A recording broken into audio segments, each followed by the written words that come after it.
ओम शांति। आज है 4 नवंबर, शिव बाबा की साकार मुरली। आज मीठे बाबा कहते हैं, मीठे बच्चे, अपनी खामियां निकालनी हैं तो सच्चे दिल से बाप को सुनाओ। बाबा तुम्हें कमियों को निकालने की युक्तियां बताएंगे। प्रश्न, बाप की करंट किन बच्चों को मिलती है? उत्तर, जो बच्चे ईमानदारी से सर्जन को अपनी बीमारी सुना देते हैं, बाबा उन्हें दृष्टि देता है। बाबा को उन बच्चों पर बहुत तरस पड़ता है। अंदर में आता है, इन बच्चे का यह भूत निकल जाए। बाबा उन्हें करंट देता है। ओम शांति। बाप बच्चों से पूछते रहते हैं। हर एक बच्चे को अपने से पूछना है कि बाप से कुछ मिला, किस किस चीज में कमी है। हर एक को अपने अंदर झांकना है। जैसे नारद का मिसाल है, उनको कहा, तुम अपनी शक्ल आईने में देखो, लक्ष्मी को वरने लायक हो। तो बाप भी तुम बच्चों से पूछते हैं, क्या समझते हो, लक्ष्मी को वरने लायक बने हो? अगर नहीं तो क्या क्या खामियां हैं जिनको निकालने के लिए बच्चे पुरुषार्थ करते हैं? खामियों को निकालने का पुरुषार्थ करते व करते ही नहीं है। कोई तो पुरुषार्थ करते रहते हैं। नए नए बच्चों को ये समझाया जाता है, अपने अंदर में देखो, कोई कमी तो नहीं, क्योंकि तुम सबको परफेक्ट बनना है। बाप आते ही हैं परफेक्ट बनाने के लिए। इसीलिए एम ऑब्जेक्ट का ये चित्र भी सामने रखा है। अपने अंदर से पूछो, हम इन जैसे परफेक्ट बने हैं? वह जिस्मानी विद्या पढ़ाने वाले टीचर आदि तो इस समय सब विकारी हैं। ये लक्ष्मी नारायण संपूर्ण निर्विकारियों का सैंपल है। बाबा कहते, आधा कल्प तुमने इन्हों की महिमा की है, तो अब अपने से पूछो, हमारे में क्या क्या खामियां हैं जिनको निकाल हम अपनी उन्नति करें और बाप को बतावें कि बाबा ये खामी है जो हमसे निकलती नहीं है, कोई उपाय बताओ। बीमारी सर्जन द्वारा ही छूट सकती है। कोई नायाब सर्जन भी होशियार होते हैं। डॉक्टर से कंपाउंडर सीखते हैं, होशियार डॉक्टर बन जाते हैं। तो ईमानदारी से अपनी जांच करो कि मेरे अंदर क्या क्या खामियां हैं, जिस कारण मैं समझता हूँ यह पद पा नहीं सकूंगा। बाप तो कहेंगे, तुम इन जैसा बन सकते हो। खामियां बताएं तब बाबा राय दे। बीमारियां तो बहुत हैं, बहुतों में खामियां हैं। कोई में बहुत क्रोध है, लोभ है ना? इन्हें ज्ञान की धारणा नहीं हो सकती जो कोई को धारणा करा सके। बाप रोज बहुत समझाते हैं, वास्तव में इतनी समझाने की जरूरत ही नहीं दिखती। मंत्र का अर्थ बाप समझा देते हैं। बाप तो एक ही है। बेहद के बाप को याद करना और उनसे ये वर्षा पाकर हमको ऐसा बनना है। और स्कूलों में 5 विकारों को जीतने की बात ही नहीं होती। यह बात अभी की होती है जो बाप आकर समझाते हैं। तुम्हारे में जो भूत है, जो दुख देते हैं, उनका वर्णन करेंगे तो उनको निकालने की बाबा युक्ति बताएंगे। बाबा यह भूत हमको तंग करते हैं। भूत निकालने वाले के आगे वर्णन किया जाता है ना, तुम्हारे में कोई वह भूत नहीं। तुम जानते हो ये 5 विकारों रूपी भूत जन्म जन्मांतर के हैं। देखना चाहिए हमारे में क्या भूत है, उसको निकालने के लिए फिर राय लेनी चाहिए। आंखें भी बहुत धोखा देने वाली हैं। इसीलिए बाप समझाते हैं, अपने को आत्मा समझ, दूसरे को भी आत्मा समझने की प्रैक्टिस डालो। इस युक्ति से तुम्हारी ये बीमारी निकल जाएगी। हम सब आत्माएं तो आत्मा भाई भाई ठहरे, शरीर तो है नहीं, यह भी जानते हो। हम आत्माएं सब वापस जाने वाली हैं, तो अपने को देखना है। हम सर्वगुण संपन्न बने हैं, नहीं तो हमारे में क्या क्या अवगुण हैं। तो बाप भी उस आत्मा को बैठ देखते हैं कि इसमें ये खामी है, तो उसको करंट देंगे। इस बच्चे का ये विघन निकल जाए। अगर सर्जन से ही छिपाते रहोगे तो क्या कर सकते? तुम अपने अवगुण बताते रहोगे तो बाप भी राय देंगे। जैसे तुम आत्माएं बाप को याद करते हो, बाबा आप कितने मीठे हो, हमको क्या से क्या बना देते हो। बाप को याद करते रहेंगे तो भूत भागते रहेंगे। कोई ना कोई भूत है जरूर। बाप सर्जन को बताओ, बाबा हमको इनकी युक्ति बताओ, नहीं तो बहुत घाटा पड़ जाएगा। सुनाने से बाप को भी तरस पड़ेगा। यह माया के भूत इनको तंग करते हैं। भूतों को भगाने वाला तो एक ही बाप है, युक्ति से भगाते हैं। समझाया जाता है इन 5 भूतों को भगाओ, फिर भी सब भूत नहीं भागते। कोई में विशेष रहता है, कोई में कम, परंतु है जरूर। बाप देखते हैं इनमें यह भूत है। दृष्टि देते समय अंदर चलता है ना, ये तो बहुत अच्छा बच्चा है, और तो सब इनमें अच्छे अच्छे गुण हैं, परंतु बोलते कुछ नहीं है, किसी को समझा नहीं सकते। माया ने जैसे गला बंद कर दिया। इनका गला खुल जाए तो औरों की भी सर्विस करने लग पड़े। दूसरे की सर्विस में अपनी सर्विस। शिव बाबा की सर्विस नहीं करते, शिव बाबा खुद सर्विस करने आए। कहते हैं इन जन्म जन्मांतर के भूतों को भगाना है। बाप बैठ समझाते हैं, यह भी जानते हो झाड़ धीरे धीरे वृद्धि को पाता है, पत्ते झड़ते रहते हैं, माया विघन डाल देती है। बैठे बैठे ख्याल बदली हो जाते हैं।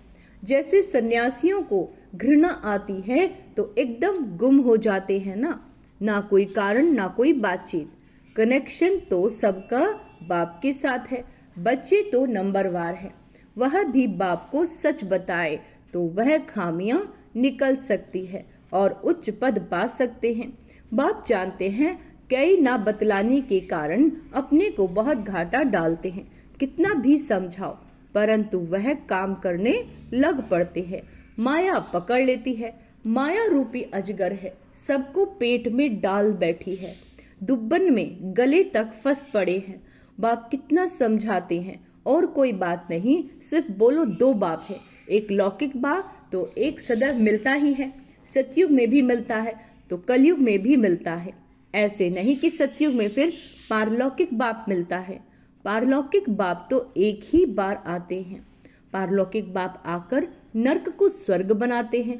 उनकी भक्ति में कितनी पूजा करते हैं, याद करते हैं। शिव के मंदिर तो बहुत है। बच्चे कहते हैं सर्विस नहीं है। अरे शिव के मंदिर तो जहां तहां है, वहां जाकर तुम पूछ सकते हो इनको क्यों पूजते हो। ये शरीरधारी तो है नहीं, ये है कौन? कहेंगे परमात्मा। इन बिगर और कोई को कहेंगे नहीं तो बोलो यह परमात्मा बाप है ना। उनको खुदा भी कहते हैं, अल्लाह भी कहते हैं। अक्सर करके परम पिता परमात्मा कहा जाता है। बाबा कहते उनसे क्या मिलने वाला है ये कुछ पता नहीं। भारत में शिव का नाम तो बहुत लेते हैं, शिव जयंती त्योहार भी मनाते हैं। कोई को भी समझाना बहुत सहज है। बाप भिन्न भिन्न प्रकार से समझाते तो बहुत रहते हैं। तुम किसी के पास भी जा सकते हो, परंतु बहुत ठंडाई से विनम्रता से बात करनी है। तुम्हारा नाम तो भारत में बहुत फैला हुआ है, थोड़ी भी बहुत बात करोगे तो झट समझ जाएंगे यह बीके हैं। गांव आदि तरफ तो बहुत इनोसेंट है, तो मंदिरों में जाकर सर्विस करना बहुत सहज है। आओ तो हम तुमको शिव बाबा की जीवन कहानी सुनावें। तुम शिव की पूजा करते हो, उनसे क्या मांगते हो? हम तो आपको इनकी पूरी जीवन कहानी बता सकते हैं। दूसरे दिन फिर लक्ष्मी नारायण के मंदिर में जाओ, तुम्हारे अंदर में खुशी रहती है। बच्चे चाहते हैं गावड़ों में सर्विस करें, सबकी अपनी अपनी समझ है ना। बाप कहते हैं पहले पहले जाओ शिव बाबा के मंदिर में, फिर लक्ष्मी नारायण के मंदिर में जाके पूछो इन्हों को ये वर्षा कैसे मिला। आओ तो हम आपको इन देवी देवताओं के 84 जन्मों की कहानी सुनावें। गांव वालों को भी जगाना है। तुम जाकर प्यार से समझाएंगे, तुम आत्मा हो, आत्मा ही बात करती है। ये शरीर तो खत्म हो जाने वाला है, ये शरीर खत्म हो जाने वाला है। अब हम आत्माओं को पावन बनकर बाप के पास जाना है। बाप कहते मुझे याद करो, तो सुनने से ही उनको कशिश होगी। जितना तुम देही अभिमानी होंगे उतना तुम्हारे में कशिश आएगी। अभी इतना इस देह आदि से पुरानी दुनिया से पूरा वैराग्य नहीं आया है। ये तो जानते हो, ये पुराना चोला छोड़ना है, इसमें क्या ममत्व रखना। शरीर होते शरीर में कोई ममत्व नहीं होना चाहिए। क्यों? क्योंकि ये शरीर तो आत्माएं छोड़ने वाली हैं, अंदर में यही तात रहे। अब हम आत्माएं पावन बनकर अपने घर जाए, फिर यह भी दिल होती है, ऐसे बाबा को कैसे छोड़े। ऐसा बाबा तो फिर कभी मिलेगा नहीं।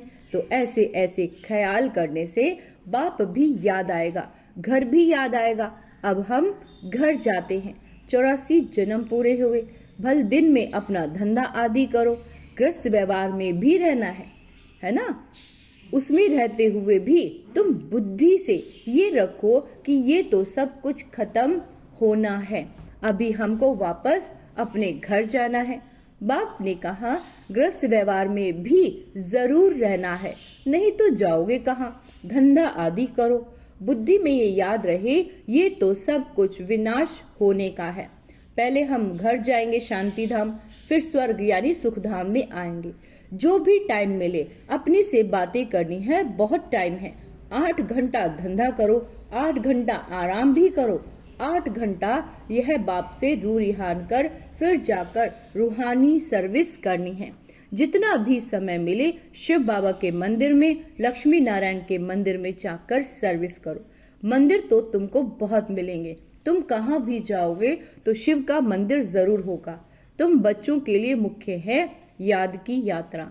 याद में अच्छी रीति रहोगे तो तुम जो भी मांगोगे मिल सकता है। अगर हम शिव बाबा को याद करेंगे तो बाबा कहते तुम जो भी मांगो मिल सकता है।